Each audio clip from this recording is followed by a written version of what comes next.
गुरु को छोड़कर रूहानी कर रही है दूसरे लड़के के साथ शादी। देखकर गुरु के उड़ जाने वाले हैं होश। गुरु पहुंचेगा रूहानी की शादी में शादी को रोकने के लिए, क्योंकि गुरु अपने आप से रूहानी को दूर नहीं होने देना चाहता है। लेकिन जब तेजस्विनी के साथ गुरु ने अपने झूठे रिश्ते को कबूल कर लिया और कह दिया है कि तेजस्विनी और मेरे बीच में ऐसा संबंध है जो मेरे और कभी भी रूहानी के बीच में नहीं हो पाया, तो ये सुन के यहाँ पर रूहानी को बहुत ज़्यादा झटका लगता है।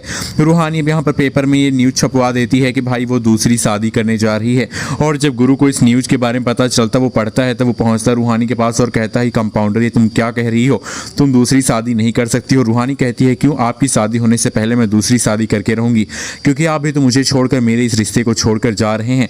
अब भाई कहानी में बहुत धमाकेदार ट्विस्ट आने वाला है दोस्तों, अब देखने में बहुत मजा आएगा, क्योंकि जहां पे रूहानी को छोड़ के अब गुरु दूसरी शादी करेगा तो ये देखकर और भी सबको मजा आएगा। लेकिन जो गुरु है वो यहाँ पर रूहानी की शादी देखेगा कि रूहानी ही दूसरे लड़के से शादी करेगी, तो इस शादी को रोककर खुद दूल्हे की जगह पर बैठकर रूहानी के साथ शादी करने वाला है। और तेजस्विनी को झटका लगने वाला है कि गुरु ने फिर से रूहानी के साथ ही शादी कर ली है।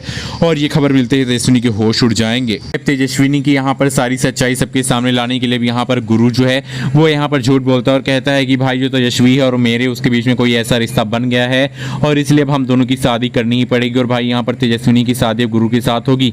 लेकिन जो यहाँ पर गुरु के भाई हैं वो सारी सच्चाई फोन करके रूहानी को बता देते हैं कि भाई गुरु और तेजस्विनी के बीच में कोई ऐसा रिश्ता नहीं है, गुरु ये सब झूठ बोल रहा है। और तभी यहाँ पर वो कहती है कि अब मुझे तेजस्विनी को टक्कर देने के लिए, उसकी सच्चाई सामने लाने के लिए मुझे खुद दुल्हन बन के बैठना होगा और गुरु के साथ फिर से शादी करनी होगी। और गुरु ठाकुर के साथ अब यहाँ पर तेजस्विनी फिर की शादी में जाकर रूहानी खुद बैठने वाली और तेजस्विनी को वहां से हटाकर खुद शादी करने वाली अपने गुरु के साथ। गुरु और यहाँ पर रूहानी की शादी हो जाएगी, तब घूंघट उठेगा और रूहानी का घूंघट उठने के बाद सब लोग देखेंगे कि रूहानी ने शादी की है गुरु के साथ। ये देखकर सबके होश उड़ जाएंगे, जहाँ पे ठाकुर साहब के भी होश उड़ेंगे और दूसरी और तेजस्विनी के भी। तो अब देखना बेहद दिलचस्प होगा कि भाई शादी करने के बाद जब गुरु आएंगे तब। आप वीडियो को लाइक करके कमेंट करके बताएं कि क्या होना चाहिए कहानी में, रूहानी का सच यहाँ पर आएगा सामने।